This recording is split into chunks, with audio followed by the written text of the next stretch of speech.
अंधेरी रात का रहस्य। एक बार एक छोटा गांव था जहां एक पुराना और उजाड़ हवेली खड़ा था। गांव के लोग कहते थे कि वहां एक भूतनी का साया है। रात के समय हवेली से अजीब अजीब आवाजें आती थीं, हंसी, चीखें और कभी कभी रोने की आवाजें। एक रात गांव का एक नौजवान राहुल यह जानने की ठान लेता है कि सच में वहां क्या है। अपने दोस्तों की चेतावनी को नजरअंदाज करते हुए वह एक टॉर्च और अपने फोन के साथ उस हवेली में चला गया। हवेली के अंदर घुसते ही ठंडक ने उसे घेर लिया। हवा में अजीब सी सठांत थी। दीवारों पर धूल और जाले थे और फर्श पर टूटे हुए फर्नीचर बिखरे पड़े थे।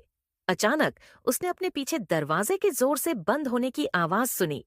राहुल ने मुड़कर देखा, पर कोई नहीं था। उसने हिम्मत करके टॉर्च जलाई और आगे बढ़ा। हवेली के हर कोने से उसे ऐसा लगा जैसे कोई उसे देख रहा हो।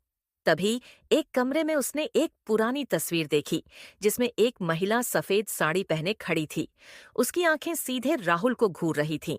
जैसे ही राहुल ने तस्वीर को छुआ, कमरे में खून की बू आने लगी। दीवारों पर लाल धब्बे उभरने लगे। तभी उसने पीछे से किसी के हंसने की आवाज सुनी।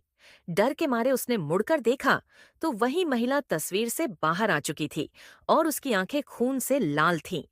महिला ने धीमे स्वर में कहा, तुमने मुझे क्यों जगाया? राहुल का गला सूख गया। उसने पीछे हटने की कोशिश की, लेकिन महिला ने अपने लंबे हाथों से उसे पकड़ लिया। अगली सुबह गांव वालों ने हवेली के पास राहुल का फोन और उसकी चप्पलें पड़ी देखीं, पर राहुल का कोई निशान नहीं था। हवेली के दरवाजे पर लाल रंग से लिखा था, जो भी आएगा लौट नहीं पाएगा। गांव के लोग उस दिन के बाद कभी उस हवेली के करीब नहीं गए।